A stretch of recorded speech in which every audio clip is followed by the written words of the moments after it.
How are you? Good morning, everyone. Thanks so much for jumping on. This morning's live stream will be focusing on Dr. Rusty's research on antral follicle count, which I will refer to as AFC. So let's get started, Dr. Rusty. My first question is, could you please tell us about your research on AFC variability? Okay, so today we'll be discussing how much of antral follicle number changes if you're doing IVF treatment. So between the measurements. So any test we do is not absolute. So test results can change because of it's actually the level of number of antral follicle count or in level of AMH is changing in your body, or it may be linked to the measurement we are doing. So here, if you're doing IVF treatment, you, as part of your fertility workup, you do ultrasound scan to measure antral follicle count. That's very critical test to have because it tells us about your ovarian reserve, how much of egg reserve you have got now. So you do AMH, antral follicle count, FSH, and you look at the age, 4 markers of egg reserve, and you can tell whether you have a high, medium, or low or critically low egg reserve. So AFC is one of those tests. So AFC means that any follicle which measures less than 1 centimeter on your ovaries is antral follicle, and the total number of antral follicles on both right and left ovary is called AFC, antral follicle count. So, and we did a study on this with a very large group of patients. That's the biggest data on AFC as far as I know.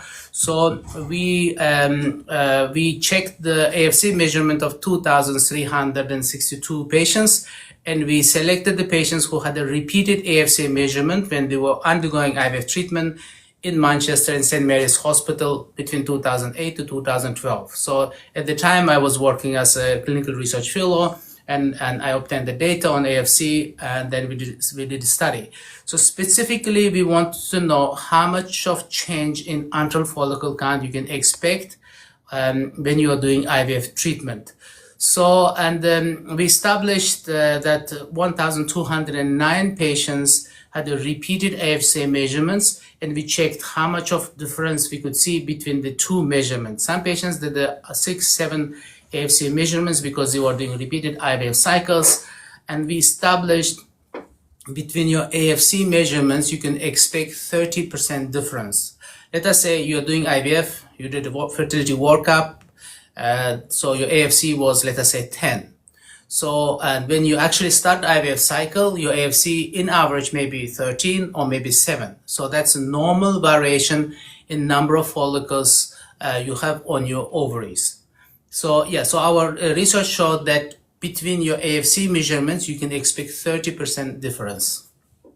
Thank you, Dr. Rusty. And where is the variability coming from? So when you measure something, measurement can come from the fact that actually it's changing in your body, or it's coming because of the measurement tools are not perfect. So here the measurement tool for AFC is a ultrasound scan. When you do ultrasound scan, transvaginal ultrasound scan, you sweep your ovaries and you measure all follicles you have on your ovaries, which measures less than 1 centimeter. All of those follicles contain egg inside. So if you don't use those follicles, you keep losing them and keep creating new ones. That actually tells about your ovarian reserve. So when you measure this, you measure by doing transvaginal ultrasound scan, and a sonographer actually measures the size of follicles and counts how many follicles you have. Let us say you count on the right side and count on the left side. So if your measurements are not perfect, if your sonographer who is doing the scan is not expert sonographer on fertility scanning, you may have a very poor result. So you may not be able to count all follicles, and you may underestimate AFC, or you may overestimate AFC. You may count same follicle 2-3 times. So so change in AFC measurement may come from actually the measurement error or measurement limitations, or it can come naturally. Naturally, if number of follicles go up and down on your ovaries, you can see this change. So in this study, we checked different in St. Mary's Hospital, Manchester, in IVF clinic. We had a number of radiologists or sonographers doing scans. We checked whether certain sonographer actually counting AFC more than others or less than others. So we controlled for that and we didn't see any difference. Actually, it's not really dependent on who's measuring AFC. So that indicates very likely this number of follicles changing naturally. So that's coming from the body itself. So like we said, in the body, nothing is static. If you check your blood pressure, your heart rate, your sugar levels, any hormone levels, any parameters on your in your body, it is not static. It goes up and down slightly. It fluctuates. We think number of follicles on your ovaries fluctuate naturally, and that fluctuation, or we call variability, is approximately 30%. Reason we think it's actually natural variability, we saw exact same thing in AMH. So as you know, AMH is produced from antral follicles. So if antral follicle number goes up and down, and AMH level also should go up and down. Interestingly, AMH variability was also 30%. So actually two things saying same thing. When you do scan, you see a change in number of follicles by 30%. And when you do measurement of AMH, which is produced from the same follicles, you see 30% change. So this is why we assume number of follicles on your ovaries change by 30%. So yes, that's actually this change is natural rather than being related to the measurement. Yes, there is some change comes from the measurement, but the mainly it's coming from natural change.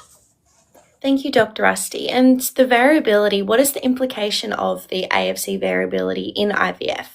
Yes, so in IVF patients, so it's important to understand this variability, because let us say you did one cycle of IVF and you had only 6 follicles on your ovaries, and you did stimulation, then you got only 3 eggs, and you got only 1 embryo, and that didn't work.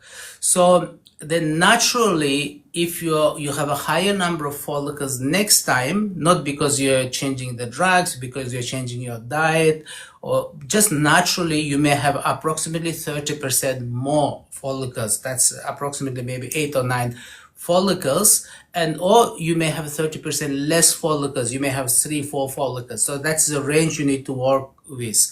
So, and that's average variation is 30%. In some patients, you can see much bigger variation. So average means if you average out 1,200 patients in our data, that was 30%. But in this data, some patients had like 100% difference. Let us say the AFC was like 6, next time it was 12. So, and this understanding, this helps you to understand your what should be your plan for the next cycle and how you interpret your future IVF cycles. So yes, so naturally, if you have more follicles, you may get more eggs and successful IVF treatment. So this variation is a good thing and a bad thing. It is a good thing because if it's in your favor, next time you may have a lot more follicles, especially if your IVF protocol is optimized, you may get much better result, then you can have a successful pregnancy. So it can be a bad thing because if next time you have a lower number of follicles, you may have a poor outcome.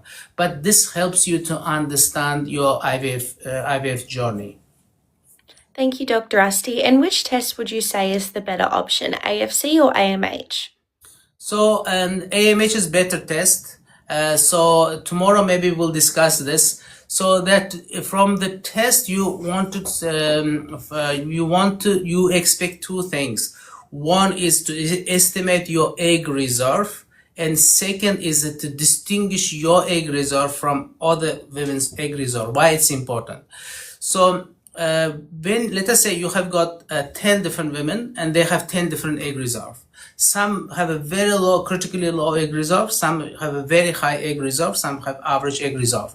So AMH is best tool to distinguish whose egg reserve is high, medium and low, or critically low, and as a result you make a different recommendation to each person. So and so for AFC is not good for that, because why? There's 2 different type of variation, within person variation and between person variation. When you do AMH, there's a very small within person variation, which is approximately 28%, and very large between patient variation. It's approximately 95%. So that can tell exactly who has a low, medium, and high egg reserve. AFC has a very similar within and between patient variation. Within patient variation is 30%, between patient variation is 35%. So you can look at the results, say, okay, this person seems to have a low egg reserve, and it's very difficult to distinguish to another person who may have a little bit higher egg reserve. So AMH is much better tool for that, but AFC should be used as a secondary tool. So ideally you should do AMH test and AFC test. AMH to establish individual egg reserve, AFC is a confirmation of that. Let us say you had AMH of 15 and AFC of like 20, that's actually agreeing. So if you had AMH of 15 and AFC of like, let us say 3, then you need to repeat both. So there's some disagreement or there's some issue going on with AMH receptor or FSH or LH receptor. That gives you an additional insight if you're doing IVF treatment. Yes, AMH is much better test and AFC is supporting test. FSH is a worse test when you distinguish egg reserve, because FSH's resonance between patient variations very similar at about 30%.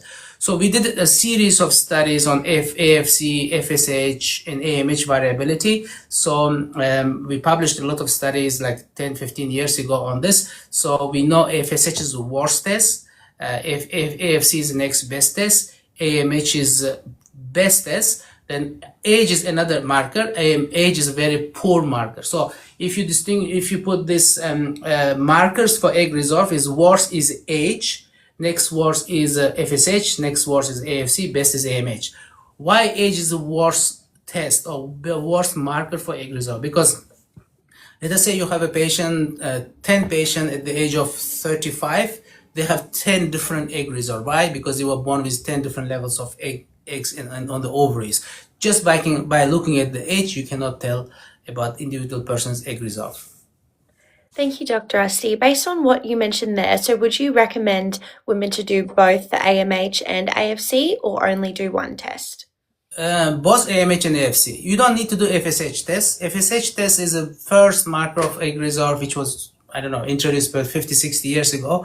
So, and you can do FSH only for one reason, if someone is not having menstrual period. To establish whether it's because of menopause or not. And if you do AMH and AFC, you don't even need to do that. If your AMH and AFC is high, if someone is not having period, very likely it is due to PCOS. If AMH and AFC is very low, then probably that's due to very extremely low egg reserve or absent egg reserve.